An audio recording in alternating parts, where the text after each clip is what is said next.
산길을 달리던 차가 잠시 멈춰섭니다. 소녀는 산길에서 기묘하게 생긴 석상의 깨진 조각 하나를 발견합니다. 조각을 주워 원래의 자리에 끼워 맞추자 석상 속에서 곤충 한 마리가 불쑥 튀어나와 소녀를 약간 놀래키지만 이내 날아오르는 곤충을 소녀는 미소 지으며 쳐다봅니다. 그리고 요정을 보았다고 말합니다. 안녕하세요, 상상입니다. 오늘 이야기할 영화는 기에르모 델 토로 감독의 2006년작 판의 미로입니다. 델 토로 감독은 멕시코 출신이지만 이 영화는 스페인의 가장 아픈 현대사를 배경으로 하고 있습니다.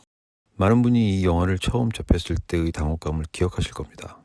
사실 이 영화는 가장 비극적인 역사를 가장 아름다운 은유로 풀어낸 어른들을 위한 잔혹동화입니다. 오늘은 이 영화 속에 담긴 시대적 배경과 그 은유적 표현에 대해 이야기해보려 합니다. 주인공인 오피리아는 만삭인 엄마와 함께 도시를 떠나 새아버지가 있는 북부 산악지대로 가게 됩니다. 이 영화를 온전히 이해하기 위해서는 이 시절 스페인의 시대적 배경을 조금 알아야 합니다. 16, 17세기 전 세계에 식민지를 거느리며 해가 지지 않는 제국이라 불렸던 스페인. 하지만 19세기 말에 이르자 그 화려한 거인은 빈 껍데기만 남은 채 몰락합니다. 게다가 이웃 국가들이 공장을 세우고 산업혁명을 일궈낼 때 스페인의 시간은 거꾸로 흐르고 있었습니다. 소수의 대지주와 군부, 그리고 카톨릭 교회라는 거대한 기득권 세력이 부와 권력을 독점하며 민중을 도탄에 빠뜨렸기 때문입니다. 대다수의 민중은 굶주림 속에서 분노를 삼켜야 했습니다. 결국 1931년 참다 못한 민중은 투표를 통해 왕정을 폐지하고 민주공화정을 세웁니다. 민주적 개혁의 희망이 생기기 시작한 겁니다. 하지만 기득권은 권력을 포기하지 않았습니다. 1936년 군부는 정부에 총을 겨누고 쿠데타를 일으켰고 스페인은 3년이라는 긴 시간 동안 처참한 사륙의 현장, 즉 스페인 내전에 돌입합니다. 이 전쟁은 단순한 집안 싸움이 아니었습니다. 나치 독일과 이탈리아라는 파시즘 거물들이 최신 병기로 쿠데타군을 도왔고 세계 각지에서 모인 의용군들이 정부군과 함께 파시즘에 맞서 싸웠습니다. 하지만 1939년 막강한 화력을 등에 업은 쿠데타군이 승리했고 스페인은 프랑코라는 독재자의 손아귀에 들어갑니다. 그는 반대파를 철저히 뿌리 뽑겠다며 그 후로 10만 명 이상의 피를 흘리게 했습니다. 영화 속 배경인 1944년은 스페인 내전이 끝난 5년 후 파시즘 독재가 절정에 달해 산속에 숨은 잔존 저항군들을 소탕하던 잔인한 시기였습니다. 오필리의 새 아버지인 비달 대위는 바로 이 파시즘의 화신이며 잔존 저항군을 소탕하기 위해 파견된 군인입니다. 그는 시간에 엄숙하고 권위적이며 자기 뜻에 어긋나는 것을 참지 못하고 새 질서에 불복종하는 이들을 서슴없이 고문하고 살해합니다. 동화책을 좋아하는 소녀 오피리아와 권위적인 파시스트 비달의 첫 만남은 친화적이지 않습니다. 오피리아의 엄마는 남편인 비달에게 매우 순종적인 사람이고 오피리아에게도 그러기를 바랍니다. 하지만 비달은 아들을 낳기 위한 도구로 여길 뿐 재단사의 아내였던 그녀를 하찮게 여깁니다. 잠자리에 들려던 오피리아는 자신을 인도하는 요정을 따라 숲속의 낡은 미로로 들어가게 되고 미로에서 기괴한 외모의 판을 만납니다. 판은 오피리아에게 그녀가 사실은 지하 왕국의 공주였으며 보름달이 뜨기 전까지 3가지 과제를 완수하면 원래의 왕국으로 돌아갈 수 있다고 말합니다. 여기서 잠시 그림 얘기를 해볼까요? 오늘은 이 영화에 나오는 캐릭터들을 그리고 있습니다. 이 그림에서는 보이지 않지만 판은 하체가 동물의 뒷다리 같은 모양을 하고 있습니다. 예전에는 역관절이라는 말을 많이 사용했었는데 동물의 무릎이 사람과 반대편으로 꺾이는 것처럼 보이기 때문입니다. 하지만 이건 잘못된 표현이고 잘못된 생각입니다.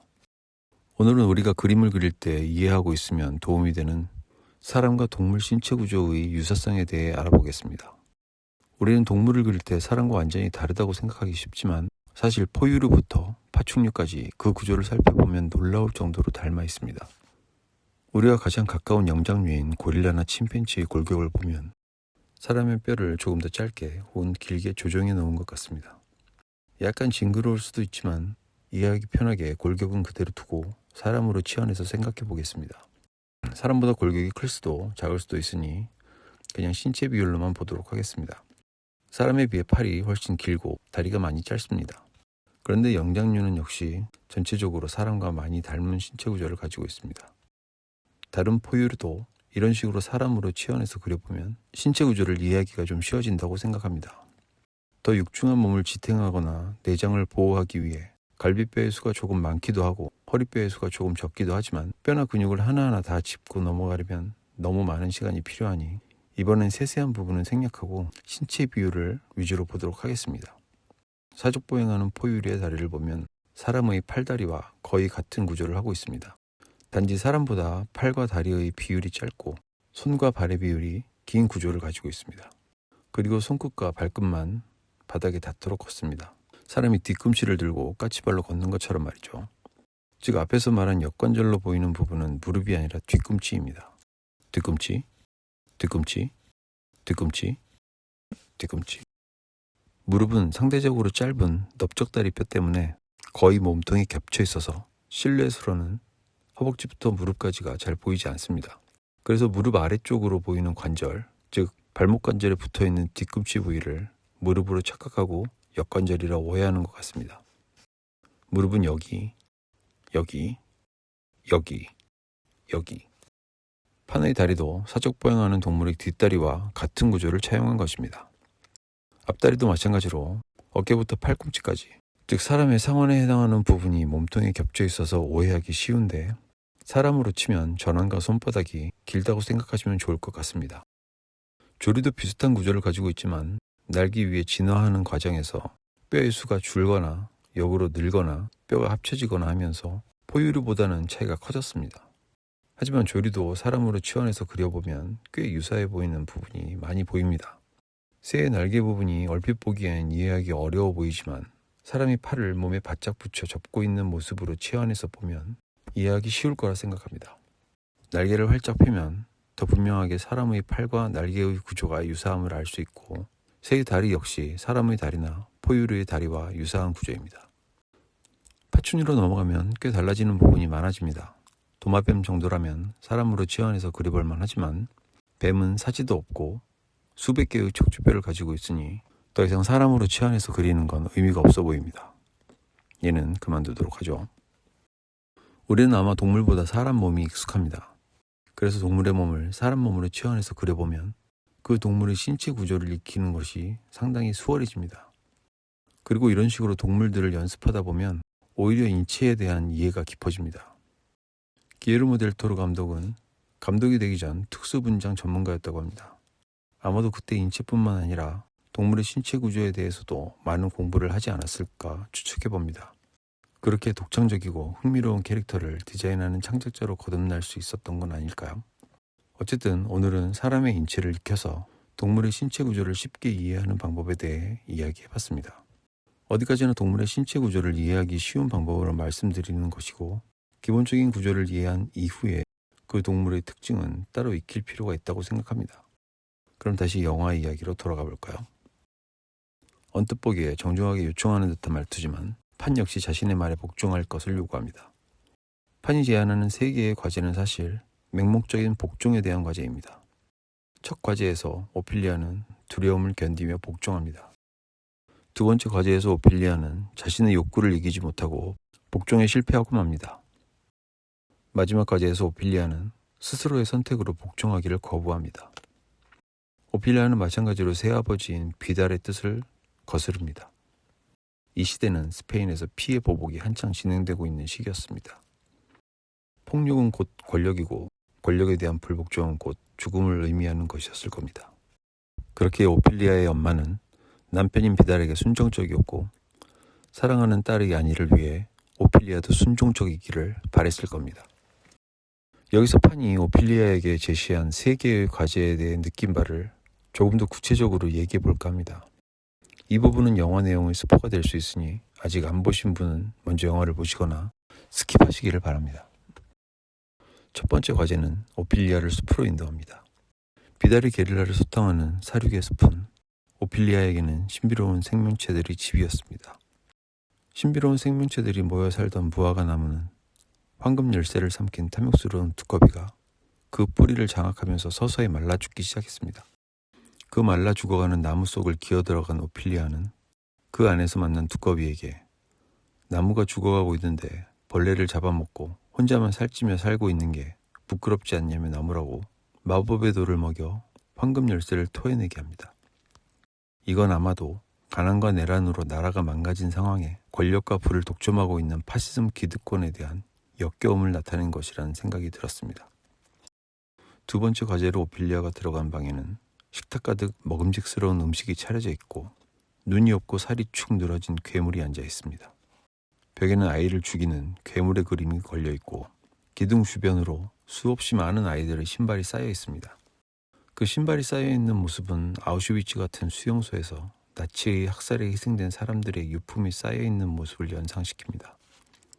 오피리아는 무사히 그곳에 있는 단검을 획득하지만 음식의 유혹을 뿌리치지 못해서 죽을 위기를 맞게 됩니다. 저는 이 장면을 보면서 어쩌면 이 방에 들어와서 과제를 수행하려 했던 소녀가 오피리아만이 아닐지도 모르겠다는 생각이 들었습니다.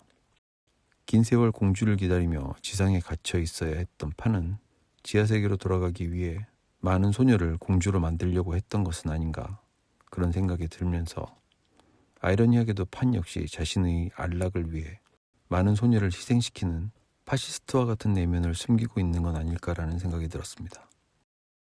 마지막 과제에서 판은 순수한 아기의 피 한 방울을 요구합니다.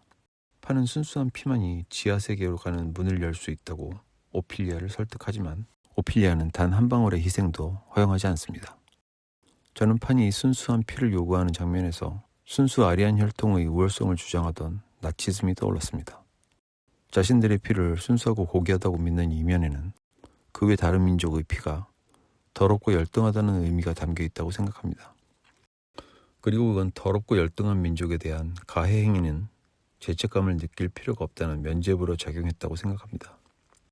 판의 마지막 과제에 대한 오피리아의 불복종은 타인을 희생시켜 흘리는 피가 자신을 고귀하게 만드는 것이 아니라 스스로 타인을 위해 흘리는 피의 고귀함을 보여주는 것이 아니었을까 생각합니다. 저는 세 개의 과제가 연결된 하나의 메시지로 보였습니다. 첫 번째 과제의 황금열쇠는 아마도 스페인의 주권을 뜻하고 두꺼비는 그 주권을 찬탈한 파시스트 정권이며 뿌리부터 썩어 들어가는 무화과 나무는 스페인을 상징하고 있는 것 같습니다. 두 번째 과제에서는 첫 번째 과제로 얻은 황금열쇠로 잠겨있는 작은 문을 열고 단검을 획득하는데 그건 찬탈한 주권으로 행사할 수 있는 무기, 즉 행정력에서부터 군이 행사할 수 있는 폭력까지 모두 포함한 권력을 상징한다고 생각합니다.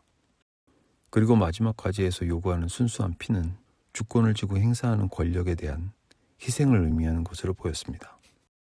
이 세 개의 과제를 통해 주권을 찬탈하고 자신들에게 저항하고 불복하는 사람들을 폭력으로 희생시킨 파시즘 독재 권력의 모습을 상징적으로 보여주고 싶었던 건 아닐까 하는 생각이 들었습니다.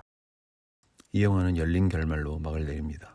그래서 판타지의 세계가 과연 실존하는지 혹은 오피리아의 망상인지, 오피리아가 시험을 통과하고 지하세계에 들어간 건지 아니면 동화 같은 망상 속에서 숨을 거둔 것인지 뚜렷하게 결론을 내리지 않습니다. 그건 보는 사람이 각자 느낀 대로 결론을 내리면 된다고 생각합니다. 제가 개인적으로 마지막 장면에서 느낀 점을 말씀드릴게요. 영화 내내 오피리아는 비달데이를 아버지로 인정하지 않고 다른 사람이 비달을 아버지로 부를 때도 아버지가 아니라며 부인합니다. 그리고 자신의 아빠는 재단사였다고 말합니다. 오피리아에게 아빠는 오로지 재단사였던 아빠뿐입니다.